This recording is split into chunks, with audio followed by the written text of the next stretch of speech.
Kemerdekaan dari sudut ilmu. Siapa yang boleh belajar, go for it, belajar. Di mana saja, pada bila-bila masa. Dan dengan apa-apa mekanisme bahkan. Boleh baca buku, boleh tengok YouTube, boleh buka Facebook, boleh belaka.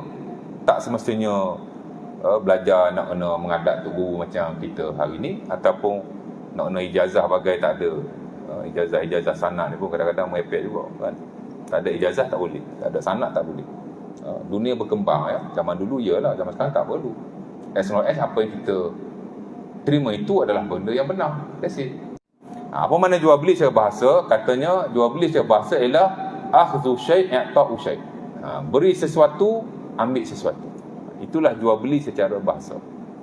Daripada mana perkataan al-bi' ataupun al-buyu'? Daripada al-ba'. Dari situ diambil perkataan al-bi' di sisi orang Arab. Pasal bila kita beri sesuatu, kita mesti menghulurkan lengan kita kepada orang lain. Dan sama juga bila kita mengambil sesuatu, kita mesti menghulurkan lengan kita kepada orang lain.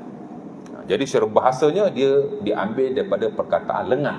Al-bi' min al-ba', orang kata. Ya. Itu secara bahasa ya. Adapun secara syarak,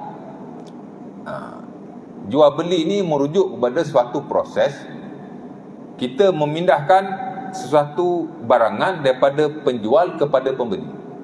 Mubadalatu malin bimalin ala sabilit taradi. Itu paling simple lah saya lihat yang didefinisikan oleh Syekh Imam Musa. Mana pertukaran barangan, mubadalatu syai'in bi syai'in, pertukaran barangan, pertukaran sesuatu dengan sesuatu ala sabilit taradi, dengan jalan redha. Itu satu pentaklifan ya. Dan ini juga definisi yang diguna pakai oleh Syekh Muhammad bin Saleh Al-Utsaimin, ulama besar Saudi beberapa puluh tahun yang lalu. Ada orang bila sebut Ibnu Utsaimin allergic sikit. Pasal dia di Saudi tuan.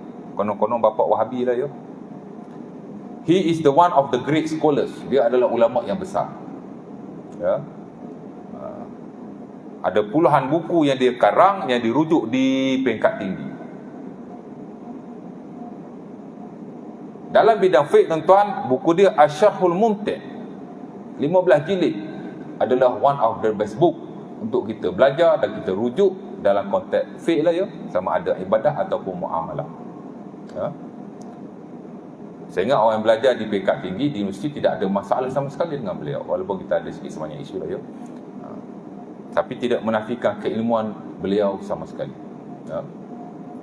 Hatta kalau kita lihat mufti wilayah yang sebelum ini, Dr. Zulkifli pun ada rujuk beliau, ada menukil kata-kata beliau dan memasukkan pendapat beliau dalam fatwa yang beliau keluarkan. Tak ada masalah sama sekali ya. Dan mungkin juga definisi ini digunakan oleh ulama-ulama yang lain. Bila kita beri satu barang atau kita terima satu barang, maka bukan hanya barangan itu berpindah milik, tapi pemilikan itu juga berpindah milik. Saya jual kereta kat tuan-tuan. Bukan hanya kereta tu tuan-tuan dapat, tapi pemilikan kepada kereta tu juga adalah milik tuan-tuan. Pasal saya bagi kereta, tuan-tuan bagi duit. Contoh ya. Itu kalau barangan dengan duit. Kan? Ada juga jual beli zaman dulu, dipanggil barangan dengan barangan. Member saya tukar kereta dengan kereta. Budak-budak muda kan. Kita biasa beli kereta pakai duit, dia tukar kereta dengan kereta. Asal saya jumpa je tukar kereta lain. Asal saya jumpa je tukar kereta lain. Asal tukar kereta lain je saya jumpa. Kejap pakai Perdana, kejap pakai Persona, kejap pakai Wira. Rupanya dia tukar sama-sama member dia je. Itu pun satu bentuk transaksi yang dibenarkan oleh syarak. Barang dengan barang. Kita pun boleh praktikkan. Kan? Macam-macam cara lah. Hatta kata Al-Imam Ibn Qudamah Al-Maghrisi dalam bukunya Al-Mughni, dia kata innallaha abaha al-bay'. Allah Ta'ala mengharuskan jual beli, banyak ayat Al-Quran ya. Walam yubayyin kaifiyatahu, tapi Allah Ta'ala tak jelaskan tentang kaifiatnya. Kan? Ada benda Islam jelaskan kaifiatnya. Bila ada kaifiat, kita kena follow kaifiat berkenaan lah ya. Tapi kalau tak ada kaifiat, kan, mana ia terbuka, bebas. Fa wajaba masiruhu ila al-'urfi. Allah Ta'ala mengharuskan jual beli dalam Quran, tapi Allah Ta'ala tak menyatakan tata caranya, kaifiatnya, macam mana cara jual beli. Maka hendaklah dikembalikan kepada uruf, dikembalikan kepada kebiasaan kita. Jadi apa sahaja bentuk jual beli yang dilakukan oleh mana-mana bangsa, di mana sahaja, pada mana-mana era, mana-mana zaman, selagi mana dia tidak menyalahi syarak dan tidak menzalimi antara satu dengan yang lain, maka dia dibenarkan. Ini buku mazhab Hambali.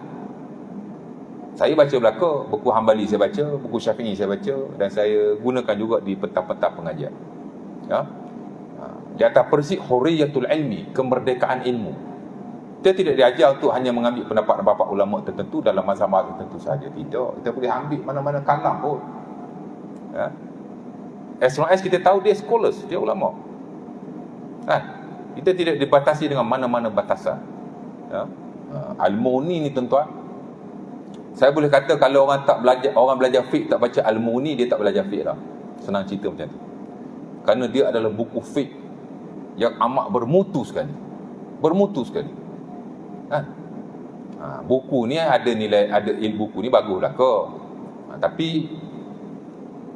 dia panggil nilai keilmuan dalam sesuatu buku tidak sama. Buku Al-Mughni buku yang bermutu sekali. Ulama besar kita, Al-Imam Izzuddin Ibn Abdis Salam, dinukilkan oleh Imam Zahabi dan Syiar Alamin Nubala, walaupun dia ni raja dalam mazhab Syafi'i. Izzuddin ni dia sultanul ulama fil madhhab Syafi'i. Dia the king of the scholars in the Syafi'i sect. Ulama besar lah ya. Tapi dia masih memuji buku Al-Mughni karangan Al-Imam Ibn Qudamah Al-Maqdisi. Hurriyatul ilmi, kebebasan dan kemerdekaan ilmu. Dia ulama besar Syafi'i. Of course lah dia bermazhab. Tapi dari sudut ilmu, dia galakkan orang belajar, baca walaupun daripada buku-buku yang lain. Katanya, aku tidak dapati buku fiqh yang lebih bagus di atas muka bumi melainkan buku Al-Mughni karangan Al-Imam Ibn Qudamah Al-Maqdisi dan buku Al-Muhalla karangan Al-Imam Ibn Hazm Al-Andalusi. Walaupun dia ulama besar mazhab Syafi'i, raja ulama, tapi dia masih memuji buku itu. Yang beri maksud bahawa dia menganjurkanlah untuk kita rujuk buku itu di samping kita belajar buku-buku dalam mazhab kita. Tak salah sama sekali. Kemerdekaan dari sudut ilmu. Siapa yang boleh belajar, go for it, belajar. Di mana saja, pada bila-bila masa. Dan dengan apa-apa mekanisme bahkan.